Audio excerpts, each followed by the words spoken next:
엑셀러레이팅 하고 있는 MI 소셜 컴퍼니 미스크의 대표 김정태입니다. 저희는 사회 문제를 해결하는 그 스타트업들을 육성하고 있는데요. 그러다 보니까 처음에는 예술 관련된 스타트업을 이렇게 만난 경험들은 많이 없었어요.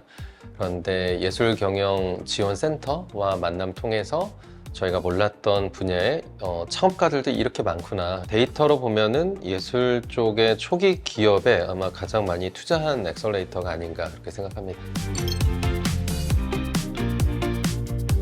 한국에서 저희가 함께 갔던 문화예술 기업들은 워낙 독특하기 때문에 또 예술이란 것 자체가 로컬라이징의 이슈가 기술 기업과 비교하면 사실상 없거든요.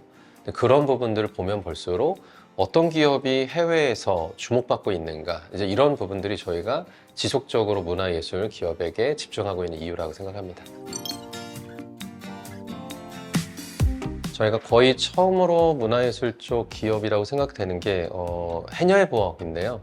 해녀의 부엌을 생각해보면 예술 기업이라고 하는 곳들이 처음에 굉장히 소상공인처럼 느껴진다라는 좀 그런 느낌이 있습니다.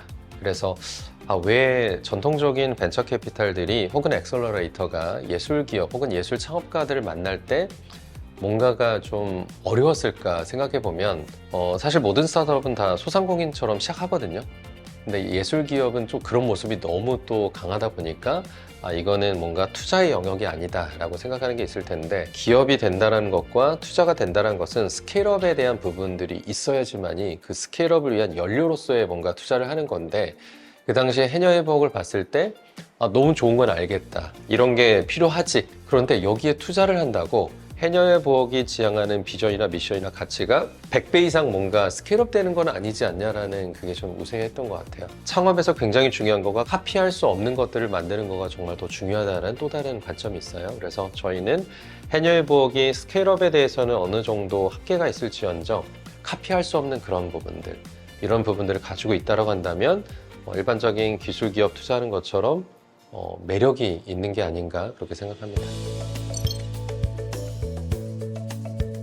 그래서 기본적으로 창업이라는 거는 그 기업가가 가지고 있는 가치 실현, 자아 실현이 한 가지 있을 거고, 그다음에 두 번째는 그 소위 말하는 시장이 존재하는데 그 시장에서 풀리지 않은 문제를 어떻게 풀지에 대한 기회를 포착했기 때문에 나가는 두 번째 유형이 있겠죠. 그리고 세 번째는 굉장히 드문 케이스인데요. 시장이 없지만 그 시장을 만들면서 하는 창업의 유형이 있다고 생각합니다. 다만 제가 생각하는 굉장히 특이한 거는 이 기업을 스스로가 나는 예술 창업가다, 혹은 우리 기업이 예술 기업이다라고 말하는 거가 과연 창업가가 그것을 그렇게 정의하는지 안 하는지는 굉장히 좀 흥미로운 영역 같긴 합니다. 다양한 방식으로 그거 할 수 있는 것 같아요. 결국 대화라는 것은 내가 하고 싶은 말을 하는 것만은 아니라 대화를 이어가기 위해서는 저 사람이 나한테 흥미를 느껴야 되니까, 그럼 저 사람이 듣기 원하는 언어를 좀 써야 되잖아요. 예를 들어서 내가 그런 숫자가 좀 약하다 보면 그런 숫자를 얘기하는 거에 자신감을 갖도록 훈련하는 것도 저는 가능하다 봅니다. 항상 그런 건 아니지만 IR 자료를 보게 되면 진짜 멋지긴 해요. 예술기업을 통상적으로, 이것도 사실은 뭐 고정관념일 수 있겠지만, 하지만 거기에 통상적인 기술기업이 가져오게 되는 2024년, 2025년, 2026년의 파이낸셜 프로젝션에 대한 통계라든지 그래프라든지 숫자가 정밀하게 나오는 것을 본 적은 많이 없는 것 같아요. 근데 이런 거가 계속 사람들에게 고정관념을 주는 것 같아요. 문화예술 쪽은 숫자에 밝지 않아. 그렇지 않거든요. 그런데 그런 부분들을 의도적으로 불식시키기 위해서 그런 것에 훈련을 좀 하게 한다든지, 아니면은 그 문화예술 기업들과 다른 기술 기업들이 사실 서로가 협업할 수 있는 것들이 많이 있거든요. 그럼 그런 스타트업들과의 미팅과 연결을 좀 많이 한다든지, 그런 장치들은 충분히 많이 있을 것 같습니다. 네, 모든 기업은 작게 시작해서 저는 모든 기업은 다 소공인 혹은 소상인이라고 생각해요. 근데 한국 정부에서도 소상공인의 정의를 5인 이하의 작은 사업체라고 하거든요. 그 5명 이하로 남을 것인가, 아니면 그걸 넘어갈 것인가에서 첫 번째 결정이 필요한 것 같아요. 그러니까 회사를 얼마만큼 내가 키워가고 싶은지는 내가 하고자 하는 그 목적과 비전과도 좀 연결이 되어 있어요.